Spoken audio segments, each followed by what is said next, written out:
I'm 83 years old, and if you think the biggest mistakes are about money or work, you are mistaken. The biggest mistake I ever made was not learning how to say no. That small word could have saved me. I said yes when I meant no. I said, of course, when my chest felt tight. I smiled when I was exhausted. And here's the dangerous part. People get used to your yes. At 25, I worked a job I hated. My boss would say, "Can you stay a little longer?" Just tonight. I could have said no, but I was afraid they wouldn't respect me. Just tonight lasted 11 years. I could have said no, but I was afraid they wouldn't respect me. Just tonight lasted 11 years. At 32, I had a friend who constantly borrowed money. "I'll pay you back." I knew she wouldn't, but I said yes, because I didn't want to seem selfish. I lost money, and I lost respect for myself. At 40, wanted a marriage that made me feel invisible. There was no cheating, no screaming, just emptiness. I knew I should leave. But I told myself, think about the kids. Think about what people will say. That's what everyone told me, and that's why I stayed. I stayed.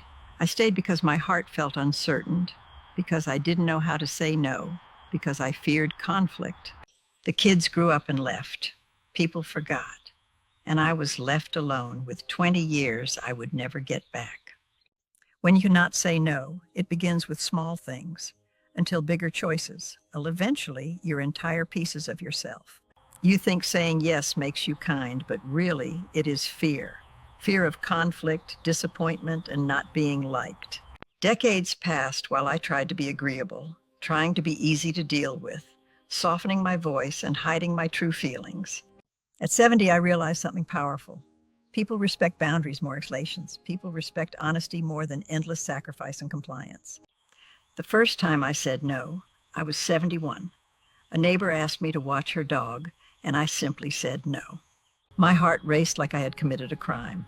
I waited for anger, judgment, rejection, but nothing happened. She simply said, okay. And in that moment, I understood. For the first time in my life, I chose myself. My yes is my own choice now. If I could return to 20, I wouldn't try so hard to please. I would practice honesty, protect my energy, and live truthfully. No is not rude. No is respect. Respect for your time and your life. Every yes without meaning costs pieces of life. I am 83. I don't regret not being perfect. I regret not being myself sooner, not claiming my own voice decades earlier. Learn to say no. Before you wake one day realizing you live someone else's life, take your moments and honor your own boundaries. Your energy is precious. Every time you give it away for others' comfort, you slowly erase pieces of your own happiness unnoticed. It's not selfish to protect yourself. Protecting your time and attention is how you remain whole, calm, and present for life's joys. Don't wait for permission to exist fully. Life is short, and every yes without intention steals something irreplaceable from your experience. I wish I had known sooner. The world doesn't end when you say no. People adjust, respect grows, and your self-respect blooms. Small steps matter. Begin with tiny no's to protect your boundaries. Over time, your voice becomes firm and your choices clear. Respect yourself first. Only when your own needs are recognized can you genuinely give love and participate without resentment or exhaustion. Do not fear disagreement. Fear of conflict taught me compromise that wasn't necessary. Honesty and boundaries fosters respect and long-term connection. Every yes that isn't yours builds respect. Every moment surrendered adds weight to your life that you cannot reclaim, no matter how kind. Practice saying no with care. It's a gentle power. It's a declaration that your life, health, and time have value. Imagine waking up each day, making choices freely. Your decisions align with your values. Your energy flows where it truly matters. Even latent supplies proclaim what's lost. Each no is a brick rebuilding your identity, slowly, confidently, lovingly. Life isn't about pleasing everyone. Each person's opinion doesn't define your worth. Your yes should be intentional, not automatic or fearful. Boundaries teach others how to treat you. When you speak clearly, people understand expectations and relationships become healthier and more respectful over time. You may feel guilty at first. That's normal. The world doesn't crumble when you prioritize your own needs and say no. You may feel guilty at first. That's normal. The world doesn't crumble when you prioritize your own needs and say no. Respecting your own limits allows you to show up fully. Exhaustion and resentment disappear. Life feels lighter, calmer, and truly your own. Every small no is a victory. Each refusal protects energy, time, and mental space. Over years, these accumulate into freedom and clarity.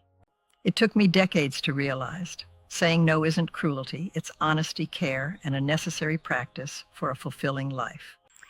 Being agreeable all the time slowly drains your spirit and silences your real voice. Fear of conflict stole years from me, years I can never get back. Your time is limited. Stop giving it away to things that don't matter. Pause before you answer. Ask yourself if this truly feels right for you. When you honor your limits, people slowly learn to respect them too. Clarity prevents resentment. A simple, calm no saves future disappointment. Small no's protect your energy for the people and dreams that matter. People respect you more when you respect yourself without apology. Each no strengthens your confidence and protects your peace. You don't owe everyone access to your time, your energy, or your pieces. Saying no doesn't make you difficult. It makes you clear. Clarity feels uncomfortable at first, but confusion costs much, much more.